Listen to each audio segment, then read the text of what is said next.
কোরআনের বাণী যে আল্লাহ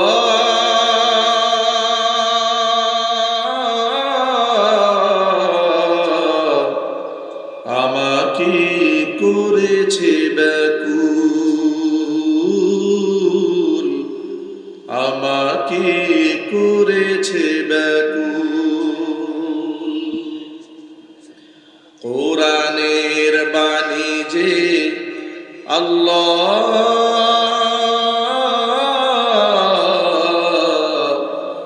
আমাকে করেছে ব্যাকুল, আমাকে করেছে ব্যাকুল। তাই তো এমন উঠলে উঠি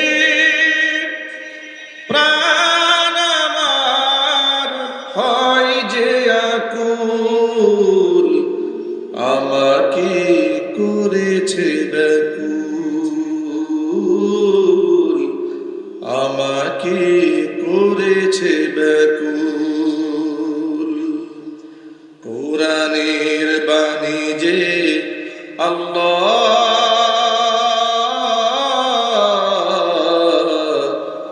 আমাকে করেছে ব্যাকুল,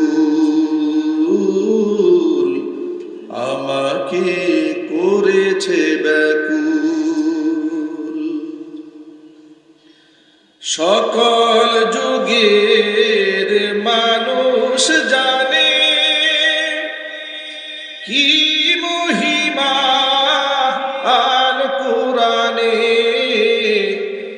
সকল যুগের মানুষ জানে কি মহিমা আল কোরআনে। এমন মধু পেয়ে আল্লাহ, এমন মধু পেয়ে হে আল্লাহ, চিনতে কি কেউ করে ভুল, চিনতে কি কেউ করে ভুল। কোরআনের বাণী যে আল্লাহ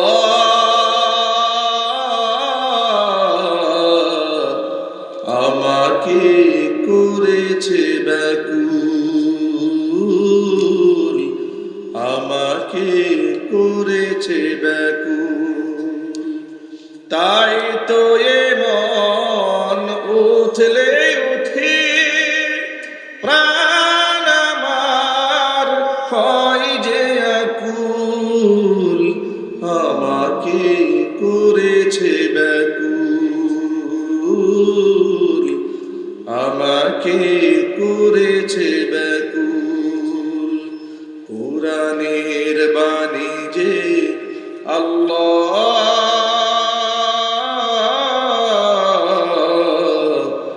আমাকে করেছে ব্যাকুল, আমাকে করেছে ব্যাকুল, আমাকে করেছে ব্যাকুল।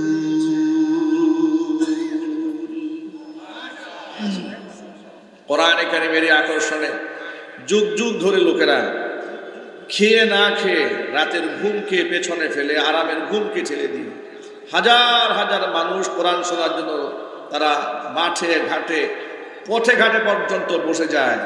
এই আকর্ষণে একমাত্র আল্লাহ পাকের কোরআনে। কথা বলতে হবে, ঠিক কিনা যদি বলে।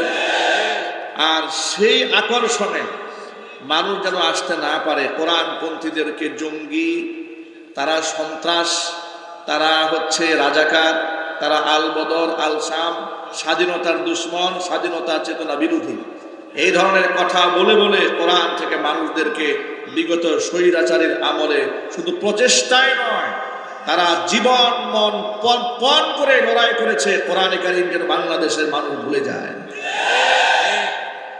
আলেমদের উপর থেকে আস্থা এবং বিশ্বাস সরিয়ে দেওয়ার জন্য যাকে যেভাবে পেরেছে তাকে সেভাবে তারা মিথ্যা মামলা দিয়ে মানুষের সামনে লাঞ্ছিত অপমানিত করেছে। বয়সে যাকে পেয়েছে তাকে রাজাকার বানিয়েছে, যাকে বয়সে পায় নাই তারে কি বানাবে? তাকে নব্য রাজাকার বানিয়েছে, তাকে রাজাকারের চেতনাধারী বানিয়েছে, তাকে উগ্রবাদ বানিয়েছে। বিশ্ববিদ্যালয়ে হোলি উৎসবে বাধা দেয়নি, কিন্তু কোরআন তেলাওয়াতে বাধা দিয়েছে। জিন্সের প্যান্ট পরলে বাধা দেয়নি, কিন্তু বুরকা পরলে আইন করে বাধা দেওয়া হয়েছে। প্রশাসনের লোকেরা যেন দাড়ি রাখতে না পারে আইন করে দাড়ি রাখাকে নিষিদ্ধ করে দিয়েছিল। কোরআনে কারিমের মাহফিলে মানুষ যেন অনায়াসে আসতে না পারে, একের পর এক পারমিশন, থানায় যাও, ওসির কাছে যাও, এসির কাছে যাও, ডিসির কাছে যাও, মন্ত্রীর কাছে সুপারিশ নিয়ে আসো। হাজারো মানুষের পিছনে দৌড়াতে দৌড়াতে দৌড়াতে লোকেরা কোরআনে কারিমের তাফসীর করার আগ্রহ যেন হারিয়ে ফেলে, এমন প্রচেষ্টাই তারা করেছিল। এত কিছু করার পরেও তারা 116 জন আলেমের নামের তালিকা তৈরি করে ব্ল্যাক লিস্ট বানিয়ে থানায় থানায় জমা দিয়েছে, যাতে করে এরা মহল্লায় গিয়ে কোরআনের কথা বলতে না পারে।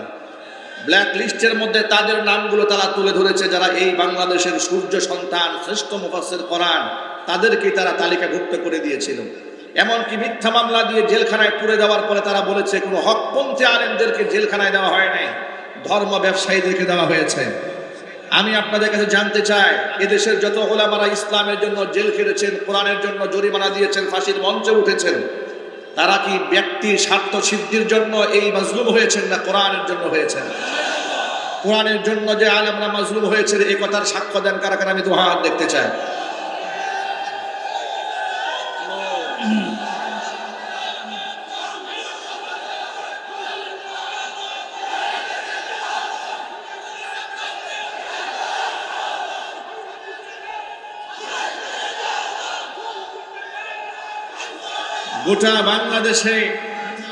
গোটা বাংলাদেশের মুসলমানদেরকে চাপের মুখে রেখে হিন্দুস্তানের এজেন্ডা বাস্তবায়ন করার জন্য তারা এমন মরিয়া হয়ে উঠেছিল, নারায়ে তাকবীর, আল্লাহু আকবার স্লোগান শুনলে যেখানে নরেন্দ্র মোদীর ভিত কেঁপে যাওয়ার কথা, সেখানে নরেন্দ্র মোদীর ভিত না কেঁপে হাসিনার ভিত কেঁপে উঠত।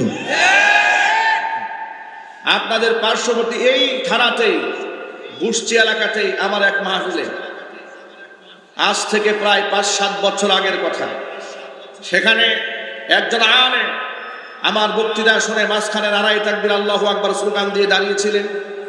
এমনকি সেখানে তিনি বলেছিলেন, ভারতের দালালেরা হুঁশিয়ার, সাবধান। এই কথা বলতে না বলতেই 10 মিনিটের মধ্যে মাহফিল তারা বন্ধ করে দিয়েছিল। যারা মাহফিল বন্ধ করে দিয়েছিল, আমি আপনাদের কাছে জানতে চাই, উনি স্লোগানে একটা ভুল করেছিলেন, কথা সত্য। তারা বলেছেন ভারতের দালালরা হুঁশিয়ার, সাবধান। সেদিন ভারতের দালাল বলা ঠিক হয় নাই, বলা দরকার ছিল ভারতের গোলামেরা হুঁশিয়ার, সাবধান। আপনারা এক বাক্যে বলেন, ওরা কি দালাল না গোলাম? আর চিৎকার দিয়ে বলতে হবে, দালাল না গোলাম? এই গোলামরা কোরআনকে মিটিয়ে দিতে চেয়েছিল।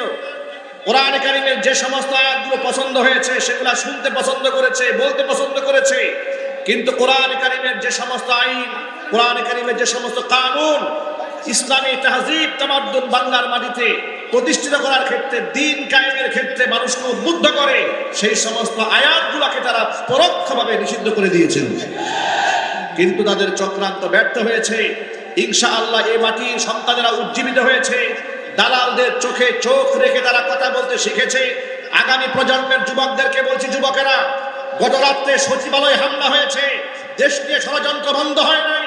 আমি আপনাদেরকে আবার আহ্বান জানাচ্ছি, সচিবালয়ে কারা হামলা করে নথিপত্রে আগুন ধরিয়ে দিয়েছে, দুর্নীতির ডকুমেন্টসগুলো আগুন দিয়ে পুড়িয়ে দিয়েছে, যারা বাংলাদেশের অস্তিত্ব আগুন দিয়ে পুড়িয়ে মারতে চায়, দেশের দুশ্মনকে আগুন দিয়ে পুড়িয়ে মারতে গোটা জাতিকে ঐক্যবদ্ধ হতে হবে।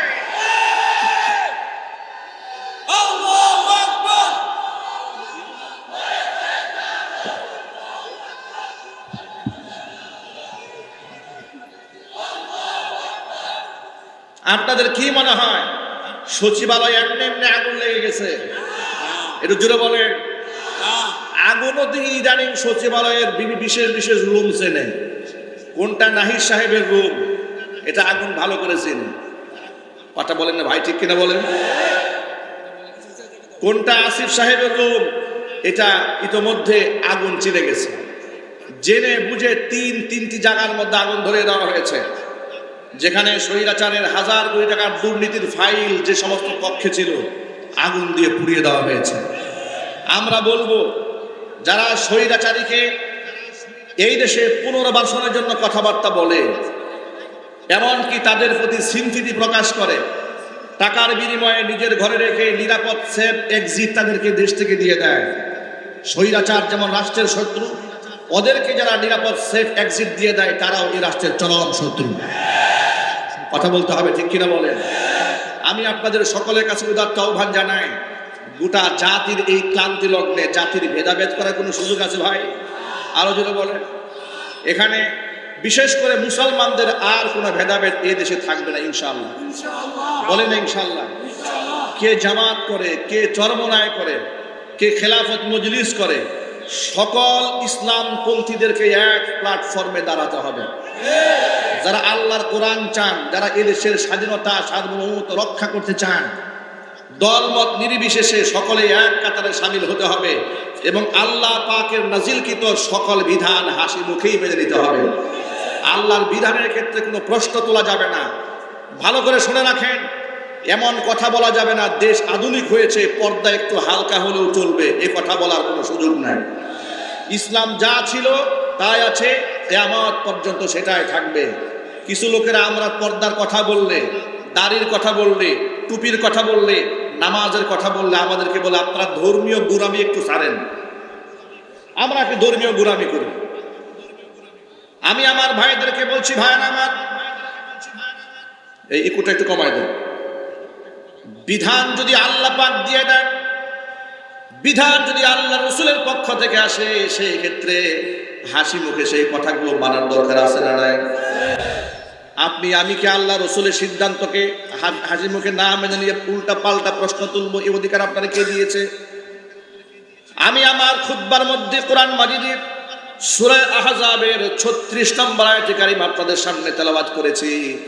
আল্লাহ রাব্বুল আলামিন আয়াতের মধ্যে বলে দিয়েছেন, ওয়ামা কানা লিমুমিনিন ওয়ালা মুমিনাতিন ইযা কাদাল্লাহু ওয়া রাসূলুহু আমরা।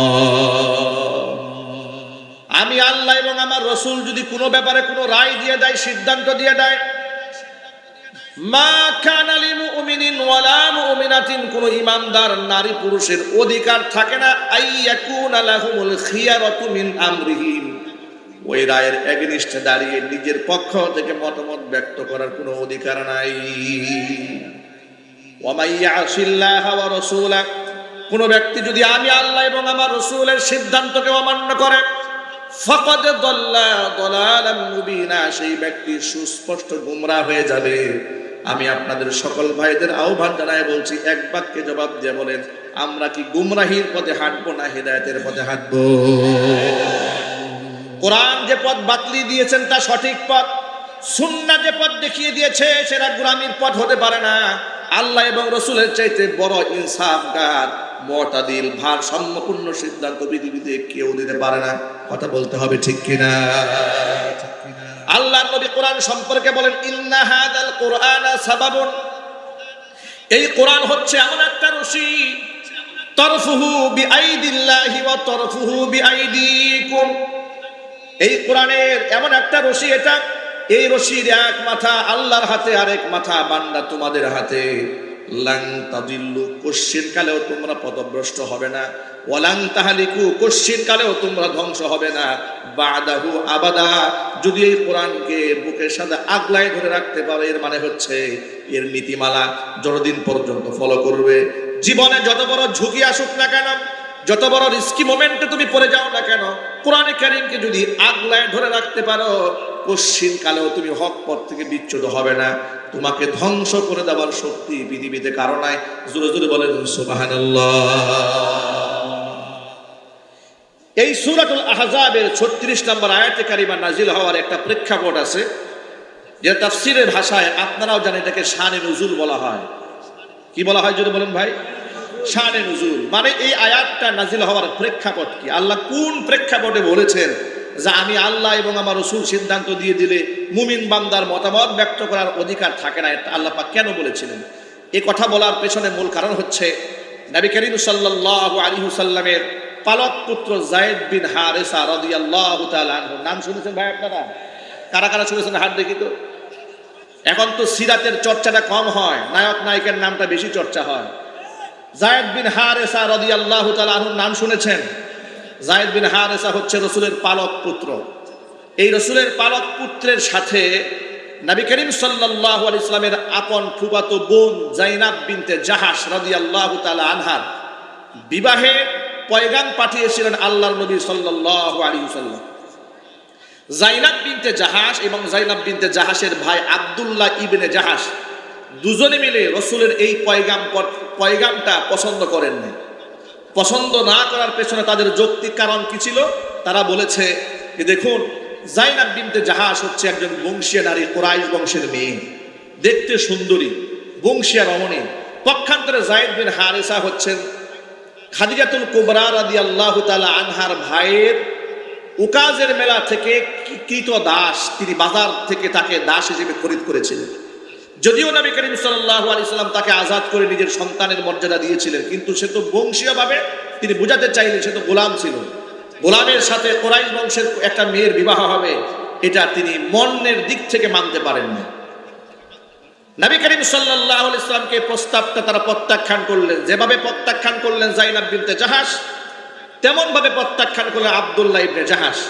তার প্রেক্ষিতে কোরআনে কারীমের আয়াত নাযিল হয়, সিদ্ধান্ত যদি আল্লাহ দিয়ে ফেলেন, সিদ্ধান্ত যদি আল্লাহ রাসূলের হয়, তাহলে সেই ক্ষেত্রে ইমানদার বান্দাদের নিজের পক্ষ থেকে কোনো এক্সকিউজ চলে না, কোনো মতামত ব্যক্ত করার কোনো অধিকার থাকে না। কারণ মানুষ ভবিষ্যৎ জানে না, ভবিষ্যৎকে জানেন।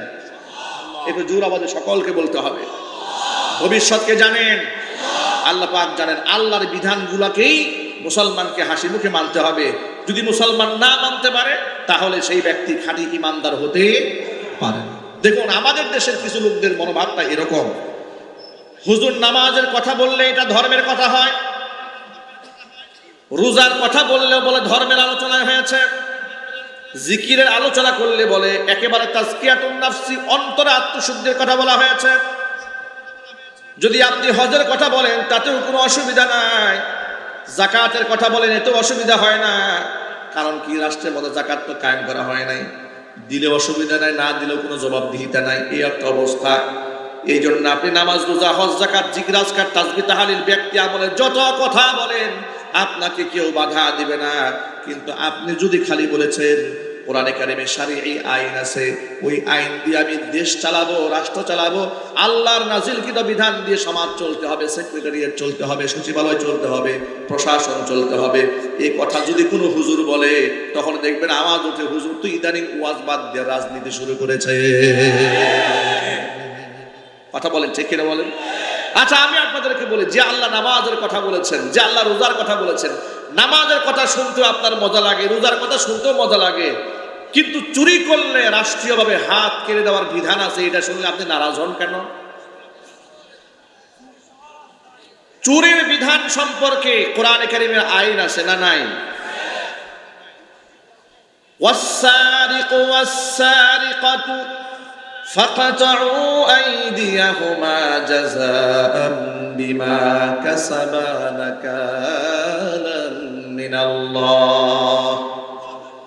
চোর নারী হোক আর পুরুষ হোক, প্রমাণ যদি মিলে যায় হাত কেটে দাও। আল্লাহ রাব্বুল আমিন চোরের ব্যাপারে যেমন কঠোর বিধান দিয়েছেন, নবী করিম সাল্লাল্লাহু আলাইহি ওয়াসাল্লাম কঠোরভাবে তা বাস্তবায়ন করেছেন। রাসূলের কাছে একটা মহিলার ব্যাপারে নালিশ এসেছে, হে রাসূল, এই মহিলা চুরি করেছে। নবীদের সাক্ষ্য প্রমাণ মিলে সব কিছু শোনার পরে তিনি রায় দিয়ে দিলেন মহিলার হাতটা কেটে দেওয়া হোক। সাহাবায়ে কেরাম এবং এলাকার মধ্যে জনমনের মধ্যে আতঙ্ক ছড়ায় পড়ল। সকলে চাচ্ছিলেন, একদিক থেকে মহিলা মানুষ, দুই দিক থেকে আবার তিনি অপরাধটা একটা করেছেন, বংশীয় নারী, হাতটা কেটে না দিয়ে শাস্তি যদি একটু কমায় দেওয়া যেত তাহলে একটু ভালো হইতো। এমন একটা গুঞ্জন শুরু হয়ে গেল। কিন্তু আল্লাহর নবীর কাছে গিয়ে এই কথাটা বলার সাহস তো কারো পাচ্ছে না। সাহাবায়ে কেরাম পরামর্শ করলেন রাসূলের কান পর্যন্ত আওয়াজ পৌঁছে দেওয়ার জন্য। রাসূলের ভালোবাসার পাত্র একজন আছে, সেটা হচ্ছে যায়েদ বিন হারেসা রাদিয়াল্লাহু তাআলা আনহুর ছেলে Usama ibn Zayd. Usama ibn যায়েদের উপাধি হচ্ছে হিব্বু রাসূলিল্লাহি সাল্লাল্লাহু আলাইহি ওয়াসাল্লাম। এর মানে উসামা ইবনে যায়েদ হচ্ছে রাসূলের ভালোবাসার পাত্র, কলিজার টুকরা। চিল্লায় এখন আল্লাহু আকবার। সাহাবায়ে কেরাম পরামর্শ করলেন, উসামা ইবনে যায়েদকে বলছেন, তুমি আল্লাহ রাসূলের কাছে গিয়ে একটু বলো যে সবাই চাচ্ছে মহিলার হাতটা না কেটে, হাজার হইলে মহিলা মানুষ তো চুরি তো করেছে, প্রমাণও পাওয়া গেছে, হাতটা না কেটে একটু আঙ্গুল টাঙ্গুল কেটে দেওয়া যায় কিনা, কিংবা একটু নাকে মুখে চুলকানি দিয়া বিচারটা একটু সহজ করা যায় কিনা। উসামা ইবনে যায়েদ রাদিয়াল্লাহু তাআলা আনহু রাসূলের কাছে গিয়ে সাহাবায়ে কেরামের পক্ষ থেকে প্রস্তাবখানা পেশ করলেন। প্রস্তাবখানা পেশ করার পরে রাসূল এত রাগ হলেন, হুজুরের চেহারা গুসায় লাল হয়ে গেছে, খুব রাগ হয়ে গেলেন। তিনি বললেন, তোমাদের পূর্ববর্তীরা এই জন্য ধ্বংস হয়েছে, তারা ধনীদের সাথে একরকম বিচার করত, গরিবদের সাথে তারা আরেক রকম বিচার করত। আইন সবার জন্য তারা সমান করে নাই। আল্লাহর নবী বিধিবিধা আইন সবার জন্য সমান করেছেন।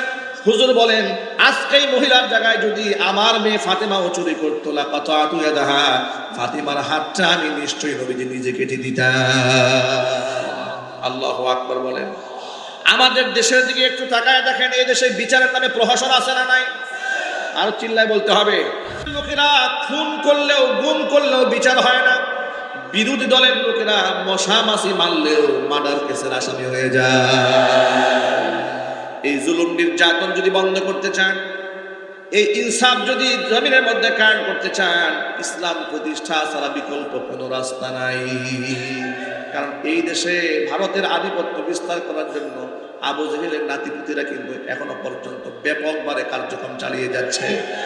এই যে কয়েকদিন আগে কুমিল্লাতে তথাকথিত এক মুক্তিযোদ্ধাকে গলার মধ্যে জুতার মালা দিয়ে তারা ঘুরিয়েছে, জুতার মালা পরাবার অপরাধে চেতনা এমন ভাবে ফুঁসে উঠছে। আহারে চেতনা, চেতনা, চেতনা। খোঁজ খবর নিয়ে দেখা গেল এই লোকে মুক্তিযোদ্ধার চেতনা বিক্রি করে কত মানুষের উপর নির্যাতন করেছে, জুলুম করেছে, মানুষের ঘর ভেঙে দিয়েছে, চাঁদা তুলেছে, কত অন্যায় করেছে। সব অন্যায় ধামা চাপা দিয়েছে চেতনার দোহাই দিয়ে। মনে রাখবেন, আমরা চেতনা ব্যবসায়ীদেরকে জুলাই আগস্টের বিপ্লবের মাধ্যমে যেভাবে বিদায় করেছি, ওদের নাতিপুতিদেরকেও আমরা সঠিক জবাব দিতে প্রস্তুত আছি। কোন চেতনা বাংলাদেশে চলবে না।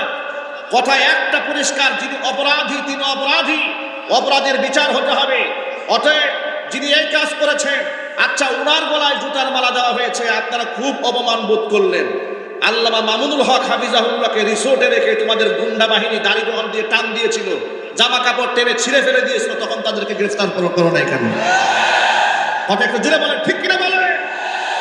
তোমরা যখন শহীদ আল্লামা দেলোয়ার হোসেন সাঈদ রহমাতুল্লাহি আলাইহির ব্যঙ্গ রচনা করে ছবি অঙ্কিত করে শাহবাগ চত্বরে লটকিয়ে রেখে দিয়েছিলে জুতার মালা পরিয়ে, তখন এত সম্মানিত ব্যক্তির অসম্মান হয় নাই। তখন তোমরা সম্মান দেখো না, ইজ্জত দেখো নাই, তোমরা ওই কথা করে লোকের ইজ্জত নিয়ে পড়ে আছো। মনে রাখবেন, যারা চেতনার ব্যবসা এখনো চালায় যাচ্ছে, তারা সুকৌশলে আফসোস লীগেরই সদস্য। এটা আপনাদের বুঝতে হবে। এটা যদি বুঝতে ভুল করেন, আজকে সচিবালয়ে আগুন লেগেছে, কালকে মন্ত্রণালয়ে আগুন লাগবে, এরপর দিন সংসদ ভবনে আগুন লাগবে। আপনারা সাবধান হয়ে যান, এদেরকে চিহ্নিত করুন। দালাল যারা এবং কাফের বেঈমানদের গোলাম যারা, এদের ব্যাপারে আপনারা সোচ্চার থাকুন। রাজি আছেন তো ইনশাআল্লাহ? কারা কারা রাজি আছেন হাত দেখতে চাই। আল্লাহ কবুল করেন, জোরে বলেন আমিন। হাত নামান।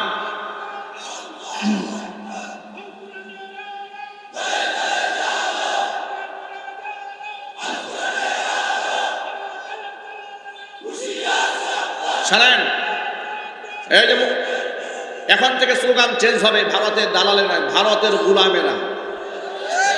কথা বলে না কেন ভাই? এখন থেকে বলুন ভারতের গোলামেরা, হুঁশিয়ার সাবধান। আলেমদেরকে তারা বলতো আমরা নাকি পাকিস্তানি। কথা বুঝেন? তারা বলে নাই। আমি আপনাদের রেকর্ড শোনাই। এই যে সাবেক কুখ্যাত মন্ত্রী আব্দুর রাজ্জাক হেফাজতের কর্মকাণ্ডকে স্মরণ করে গিয়ে মাত্র ৩-৪ মাস আগে বলেছে যে হেফাজতের জঙ্গি, তালেবানি, পাকিস্তানের পেটাত্তা। রাত ২টার পরে এমন পিটানো দেওয়া হয়েছে, স্যান্ডেল ছাড়া কিছু ছিল না। এভাবে উপহাস করে নাই? আচ্ছা, পাকিস্তানের দূষর এবং পাকিস্তানের পেটাত্তা ওরা আমাদেরকে বলেছে এই দেশের আলেমরা জেল খেটেছে, জরিমানা দিয়েছে, ফাঁসির মঞ্চ পর্যন্ত উঠেছে। একজন আলেম পাকিস্তানে আশ্রয় নিয়েছে? আরো জোরে আওয়াজে। কেউ যেহেতু পাকিস্তানে আশ্রয় নেয় না, এর দ্বারা প্রমাণ হলো ওরা আলেমদের ব্যাপারে যা বলেছে ওরা মিথ্যা কথা বলেছে। কিন্তু এদেশের মানুষ ওদেরকে যে ভারতের দালাল বলতো, এটা কতটা সত্য? বিপদের বন্ধুই তো আসল বন্ধু। যখন দেখেছে যে আমাদের স্ত্রী এবং আমাদের নাতিপুতিরা বিপদে পড়ে গেছে, তখন এইরকম হাত আগলাই দিছে কুলি উঠাবার জন্য। এর দ্বারা বলেছি যে ওরা শুধু ভারতের দালাল নয়, ওরা ছিল ভারতের গোলাম। কথা যদি বলে যুবকেরা, ঠিক কিনা বলেন? আমি আপনাদেরকে বলতে চাই যুবক ভাইরা আমার, যদি এই দেশে ইনসাফ কায়েম করতে চান, কোরআনের বিকল্প কোনো রাস্তা নাই। আগামীতে বাংলাদেশে ইসলাম কায়েমের জন্য হাতে হাত রাখেন, কাঁধে কাঁধ মিলান। আপনারা শুধু একটা কথাই বলবেন, বিগত জীবনে অনেক তন্ত্রমন্ত্র দেখেছি, এখন বাংলাদেশে অন্য কোনো তন্ত্র দেখতে চাই না, আমরা কোরআনের রাজ দেখতে চাই। এই কথায় একাকার হয়ে যান। আর আল্লাহর বিধানের ক্ষেত্রে প্রশ্ন তোলা বাদ দিয়ে দেন। এখানে হাজার হাজার ভাইরা এসেছেন, মাইকের আওয়াজ বাহিরে যাচ্ছে। আমি আপনাদেরকে সকলে উদাত্ত আহ্বান জানাই যে কোরআনে এবং সুন্নাহর মধ্যে কোনো বিধানকে কেউ ব্যঙ্গ করবেন না, তুচ্ছ তাচ্ছিল্য করবেন না। টুপি নিয়ে ব্যঙ্গ করবেন না, দাড়ি নিয়ে ব্যঙ্গ করবেন না, মিসওয়াক নিয়ে ব্যঙ্গ করবেন না, জায়নামাজ নিয়ে ব্যঙ্গ করবেন না। মনে রাখবেন, আমলের দিক থেকে সহজ হলেও আমার নবীজির কোনো সুন্নত ছোট হতে পারে না। কেউ ভুলে কথা বলবেন না, হুজুর দাড়ি তো রবীন্দ্রনাথ ঠাকুর রেখেছে, অর্থাৎ দাড়ি আমি কেন রাখবো? কোনো মুসলমানের কথা বলতে পারে? চিল্লায় বলতে পারে? তো রবি ঠাকুর তো ভাতও খেয়েছে, তুমি ভাত খাও কেন? কথা বলেন, ঠিক কিনা বলেন? তুমি যে বললা রবি ঠাকুরের দাড়ি চলে গেলে আমি দাড়ি রাখি না, তুমি রবি ঠাকুরের দাড়ি রাখো কেন? রবি ঠাকুরের দাড়ি দেখেই তো মনে হচ্ছে এটা একটা মুশরিকের দাড়ি। রাসূলুল্লাহর দাড়ি তো রবি ঠাকুরের মতো একেবারে গুপে মুছে একাকার ছিল না। কথা বলতে হবে, ঠিক কিনা? তাহলে তুমি রবি ঠাকুরকে কেন দেখো? রাসূল পাক সাল্লাল্লাহু আলাইহি ওয়াসাল্লামকে দেখতে পারো না? রাসূলের কোন সুন্নাহকে ছোট করে, খাটো করে, তুচ্ছ তাচ্ছিল্য কিংবা ব্যঙ্গ করার কি আদৌ কোনো সুযোগ আছে? আরো যদি বলেন আছে? পর্দার ব্যাপারে ইসলাম যে কঠোরতা অবলম্বন করেছেন, সেখানে কি ছাড় দেওয়ার কোনো সুযোগ আছে? ছোট্ট একটা হাদিস আপনাদের শোনালে আপনারা সহজে বুঝতে পারবেন। উম্মে সালামা রাদিয়াল্লাহু তাআলা আনহা, রাসূলের স্ত্রী, হাদিসের রাবী, তিনি বলছেন, নবী করিম সাল্লাল্লাহু আলাইহি ওয়াসাল্লামের সাথে আমরা ছিলাম, এমন সময় আমাদের সামনে অন্ধ সাহাবী আব্দুল্লাহ ইবনে উম্মে মাকতুম রাদিয়াল্লাহু তাআলা আনহু আগমন করলেন। তিনি অন্ধ ছিলেন, জন্মান্ধ। ইতোমধ্যে পর্দার আয়াত নাযিল হয়েছে। অন্ধ সাহাবী আমাদের সামনে আসার পরে নবীজি আমাদেরকে বলেন, ইহতাজিবা মিনহু, তোমরা এই সাহাবী থেকে পর্দার আড়ালে চলে যাও।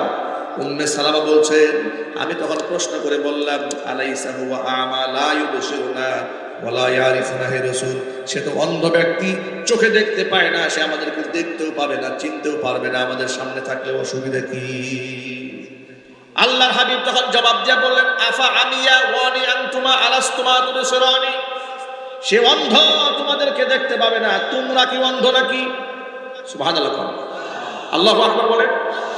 তোমরা কি অন্ধ? তোমরা তাকে দেখবে না? ইহতাজিবা মিন, তার থেকে পর্দার আড়ালে চলে যাও। আল্লাহর নবী স্ত্রীদের পর্দার ব্যাপারে মারাত্মক কঠোরতা অবলম্বন করেছেন। অতএব রাসূলের আদর্শই আমার জন্য আদর্শ। কথা বলতে হবে, ঠিক কিনা?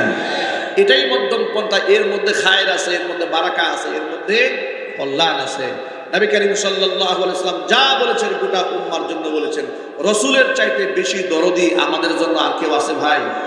আরো যদি বলুন আছে? না, রাসূলের চেয়ে বড় দরদি আর কেউ নেই। কোরআন মাজিদে সূরা তাওবার মধ্যে আল্লাহ বলেছেন, লাকাদ জাআকুম রাসূলুম মিন আনফুসিকুম আজিজুন আলাইহি মা আনিতুম হারিসুন আলাইকুম বিল মুমিনিনা রাউফুর রহিম। তোমাদের মাঝে, তোমাদের ভেতর থেকে এসেছে এমন একজন রাসূল, আজিজুন আলাইহি মা আনিতুম, তোমরা কোনো ব্যাপারে কষ্ট পেলে তার থেকে বেশি কষ্ট তিনি পান। হারিসুন আলাইকুম আয় আলা হিদায়াতিকুম, যিনি তোমাদের হিদায়াতের জন্য বড় আকাঙ্ক্ষা পেশ করেন। বিল মুমিনিনা রাউফুর রহিম, ঈমানদারদের জন্য তিনি পরম দয়ালু। আল্লাহ নবী সাল্লাল্লাহু আলাইহি ওয়াসাল্লাম আমাদের উপরে এত দরদ রেখেছেন, এত ভালোবাসা রেখেছেন। হুজুরের সিদ্ধান্তের মধ্যে রয়েছে আমাদের জন্য কল্যাণ। নবীজির সিদ্ধান্তের বাহিরে উম্মতের জন্য কোনো কল্যাণ থাকতে পারে না। রাসূলের একজন সাহাবী, তার নাম জুলাইবিব রাদিয়াল্লাহু তাআলা আনহু, কালো মানুষ, খাটো মানুষ। রাসূলের সামনে একদিন এসে বলছেন, ইয়া রাসূলুল্লাহ, জান্নাতে যে হুরের বর্ণনা কোরআনে আছে, আপনি যে ওয়াজগুলো করেছেন হুরের ব্যাপারে, আমি জুলাইবিব যদি জান্নাতে যাই, আল্লাহ কি আমাকে হুর দেবে নাকি? রাসূল বুঝতে পারলেন, জুলাইবিব তুমি বিবাহ করো না কেন? জুলাইবিব বললেন, নবীজি আমার দেহের গায়ের রং কালো, আমার সাথে কোনো গার্জিয়ান তো তার মেয়েকে বিবাহ দিতে চায় না, কেউ তো পছন্দ করে না আমাকে। রাসূল নিজে দায়িত্ব নিয়ে নিলেন। এবার তিনি আনসারী সাহাবীদের মধ্যে তালাশ করতে থাকলেন কার ঘরে বিবাহের উপযুক্ত মেয়ে আছে। সন্ধান করতে করতে একজন আনসারী সাহাবীর সন্ধান পেলেন, যার ঘরের মধ্যে একটি সুন্দরী মেয়ে আছে। সুন্দরী, দিনদার, ইমানদার এবং ইমানের মাত্রা ছিল বড় সুন্দর। চিল্লায় পান সুবহানাল্লাহ। শুধু চেহারার সৌন্দর্যটা দিয়ে দামি হওয়া যায় না, ইমানের সৌন্দর্যতা থাকতে হয়। ওই সাহাবীকে জিজ্ঞেস করলেন, তোমার মেয়েকে বিবাহ দেবে? তিনি বলে, নিশ্চয়ই দেব। হুজুর বললেন, আমি তোমার মেয়ের জন্য বিবাহের পয়গাম পাঠাচ্ছি। সাহাবী বড় খুশি হয়ে গেলেন, হে রাসূল, আপনি আমার মেয়ের বিবাহের জন্য পয়গাম পাঠিয়েছেন, এটা তো আমাদের পরম সৌভাগ্যের ব্যাপার।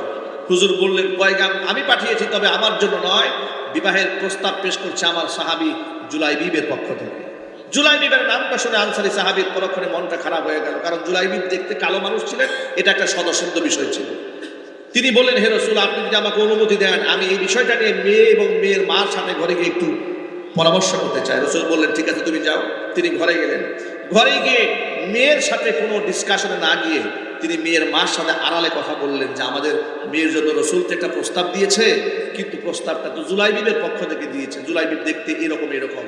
মেয়ের মা এবং মেয়ের বাবা দুজনেই অমত হয়ে গেল যে কাজটা কেমন হলো, এমন একটা ছেলের সাথে আমাদের সুন্দরী মেয়েটা বিবাহ হবে, অপছন্দ করলো।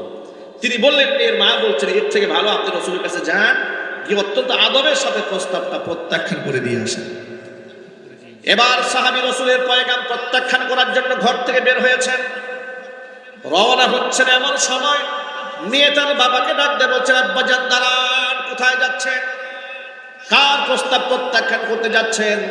আপনি মায়ের সাথে যে আলোচনাগুলো করেছেন পর্দার আড়ালে দাঁড়িয়ে আমি সব শুনতে পেয়েছি। আল্লাহ পাক কোরআনে কি বলেছেন আপনি শোনেন নাই? আল্লাহ পাক কোরআনে বলেছেন, আল্লাহ এবং তার রাসূল যদি কোনো রায় দিয়ে ফেলে, মতামত ব্যক্ত করে ফেলে, সেই ক্ষেত্রে ইমানদার বান্দা বান্দির নিজের পক্ষ থেকে কোনো পছন্দ অপছন্দের বিষয় ব্যক্ত করার সুযোগ নাই। আপনি কেন আল্লাহ রাসূলের দেওয়া সিদ্ধান্ত প্রত্যাখ্যান করতে যাচ্ছেন? রাসূল যেহেতু জুলাইবিবকে আমার স্বামী হিসেবে সিলেক্ট করেছেন, জেনে বুঝে সিলেক্ট করেছেন, আপনি বরং আল্লাহ রাসূলের কাছে গিয়ে বলে, হে রাসূল, আপনি যে পয়গাম, যে প্রস্তাবখানা আমার মেয়ের জন্য দিয়েছিলেন, আমার মেয়ে হাসি মুখে আপনার প্রস্তাবখানা মেনে নিয়েছে। জুলাইবিবের সাথে নবী করিম সাল্লাল্লাহু আলাইহি ওয়াসাল্লাম এই মেয়েটির বিবাহের বন্দোবস্ত করে দিলেন।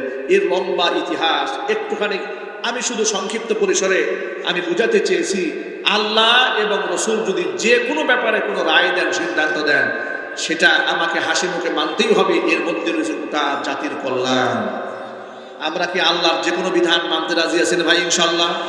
না মনের মধ্যে কোনো সংশয় রাখবো, মনের মধ্যে কোনো কষ্ট রাখবো? 5 ওয়াক্ত নামাজ বা জামাত আদায় করা, এটা আমার ঈমান ও ইসলামের পরিচয়, ঠিক কিনা যদি বলেন? এই ব্যাপারে কোনো এক্সকিউজ চলবে না। মুখের দাড়ি রাখার আমলটা ওয়াজিব। পৃথিবীর সব ফুকাহায়ে কেরাম একমত, মুখের দাড়ি রাখা ওয়াজিব, কোনো এক্সকিউজ চলবে না। টুপি দেওয়া সুন্নাহ, আপনি সুযোগ মতো মাথায় দেবেন, সুযোগ মতো দেন নাই, কোনো অসুবিধা নাই। ওয়াজিবের ক্ষেত্রে কোনো কি ছাড় আছে ভাই? কিন্তু আমরা যারা একেবারে মুকাররব হতে চাই আল্লাহ রাসূলের প্রতিটা সুন্নাহকে মূল্যায়ন করবো, ইনশাআল্লাহ একদিন কালিমার পতাকা এই বাংলার জমিনে উঠতেই হবে। আমি আপনাদেরকে ছোট্ট করে শুধু বোঝাবার জন্য বলি, একটুখানি আফগানের তালিবানদের দিকে তাকাই দেখুন। পৃথিবীর মহাপরাশক্তি আমেরিকার সাথে 20 বছর তারা লড়েছে। 70,000 তালিবান শাহাদাত বরণ করেছে। স্যান্ডেলে পায়ে তারা জিহাদ করেছে। 48টা মিত্র দেশকে সাথে নিয়ে তারা হামলা করেছে আফগানের মাটিতে। আফগানের মাটিতে এই পরিমাণ বোমা তারা বর্ষণ করেছে, পৃথিবীর অনেক দেশে এত ফোঁটা বৃষ্টির পানিও পড়ে নাই। এরপরেও তারা পিছপা হন নাই। আল্লাহ পাক তাদের বিজয় দান করেছেন। এমন বিজয় দিয়েছেন, 5 জনে মিলে এক একটা স্টেট দখল করে নিয়েছে। চিল্লাহ আল্লাহু আকবার। যে আল্লাহ পাক আফগানে মুসলমানদের সাহায্য করেছেন, সিরিয়াতে সাহায্য করেছেন, সে আল্লাহ আছে না নাই? বরং আমি তো মনে করি আমাদের বাংলাদেশের মুসলমানদের প্রতি আল্লাহ পাকের দয়া যে কত বেশি। যদি তাই না হতো, সিরিয়াতে বাশার আল আসাদ যখন সেখানে স্বৈরাচারী কর্মকাণ্ড পরিচালনা করেছে, টানা 14টি বছর গৃহযুদ্ধ চালিয়ে রেখেছে। নিজের দেশের 30 লক্ষ মানুষ তুরস্কে গিয়ে আশ্রয় গ্রহণ করেছিল। বাংলাদেশের মানুষকে তো এত বড় খেসারত দিতে হয় না, ঠিক কিনা যদি বলেন? হ্যাঁ, ইতিমধ্যে বাংলাদেশের বেশ কিছু আলেমরা শাহাদাতের মর্যাদা পেয়েছে। সুবহানাল্লাহ, যদি বলেন না আল্লাহু আকবার। আজকে এই যে আমরা বয়ান করেছি, আপনারা বয়ান শুনলেন, এই যে তাফসীর কোরআন থেকে ধারাবাহিক একটা আয়াত বলি, তরজমা করি, তাফসীর করি, শানে নুজুল বলি, প্রেক্ষাপট বলি, এই সিস্টেমে গোটা বাংলাদেশের উপকার ছিলেন শহীদ আল্লামা দেলোয়ার হোসেন সাঈদী রহমাতুল্লাহ। আল্লাহর এই অলির স্বপ্ন আজকে এই পৃথিবীতে এই গোটা বাংলাদেশে বাস্তবায়িত হচ্ছে। তিনি তো একদিন বলেছিলেন, তোমরা একদিন মনে রেখো, তোমাদের নাকের ডগার উপর দিয়ে একদিন কালেমার পতাকা পথ পথ করে উঠবে। আমরা তো সে আগামী ভবিষ্যৎকে আমাদের চোখ থেকে স্বপ্নর দৃষ্টিতে দেখতে পাচ্ছি। ইনশাআল্লাহ এই বাংলার মাটিতে প্রতি ইঞ্চি মাটি এমন একটি জায়গা ফাঁকা থাকবে না যেখানে ইসলামের রাজ কায়েম হবে না। সেই সংগ্রামে যদি আমাদেরকে জয়লাভ করতে হয়, কোরআনে কারিমে সেই আয়াত আমাদের রাখতে হবে, ওয়ালা তাহিনু ওয়ালা তাহজানু ওয়া আনতুমুল আ'লাউনা ইন কুনতুম মুমিনিন। কোনদিন মনে রাখবেন না যে আমাদের সংখ্যায় বেশি হয়ে গেছে, গোটা জাতি সব এক হয়ে গেছে, আমাদের সাথে কেউ পারবে না। এই ধরনের চিন্তা মাথা থেকে ঝেড়ে ফেলুন, অন্তরের মধ্যে ঈমানকে মজবুত করুন। আল্লাহ পাক বলেছেন, ওয়ালা তাহিনু ওয়ালা তাহজানু ওয়া আনতুমুল আ'লাউনা ইন কুনতুম মুমিনিন। তোমরা ভয় পেও না, হতাশ হও না, চিন্তিত হও না, বিজয় তোমাদের হবে। শর্ত একটা, আমাদের ঈমানদার হয়ে যেতে হবে। যদি করে ইনশাআল্লাহ। আপনাদের কি কোনো ভয় আছে নাকি ভাই, যে পাশের দেশ ভারতে এত অস্ত্র সংখ্যা আছে, এত সৈন্য সামন্ত আছে, সেখানকার ওই যে আপনার কি এক সাংবাদিক ব্যাঙের মতো লাফাচ্ছে, হকার সাংবাদিক, ঠিক কিনা বলেন? পাগল হয়ে গেছে। আমাদের দেশে মাত্র 2 লাখ সামথিং সৈন্য আছে সব মিলে, ওদের ওখানে 12 লাখ 14 লাখ আছে। পাগলের মাথা নষ্ট হয়ে গেছে। ইসলামের ইতিহাস ওরা জানে না। ইসলামের ইতিহাসে সংখ্যা দিয়ে মুসলমান কোনো ময়দানে বিজয় লাভ করে না। যত জায়গায় বিজয় লাভ করেছেন, কার সাহায্য করেছেন? সুতরাং আল্লাহর পথে চলুন, আল্লাহর কথা বলুন, আমাদের কোনো ভয় নাই। আমরা বলি ইনশাআল্লাহ। যারা আল্লাহর পথে চলে, আল্লাহর কথা বলে, আল্লাহকে ভালোবেসে সপেছে জীবন, তাদের কিসের ভয়, কে করে পরাজয়, শহীদি তামান্নাতে নাচে তার মন।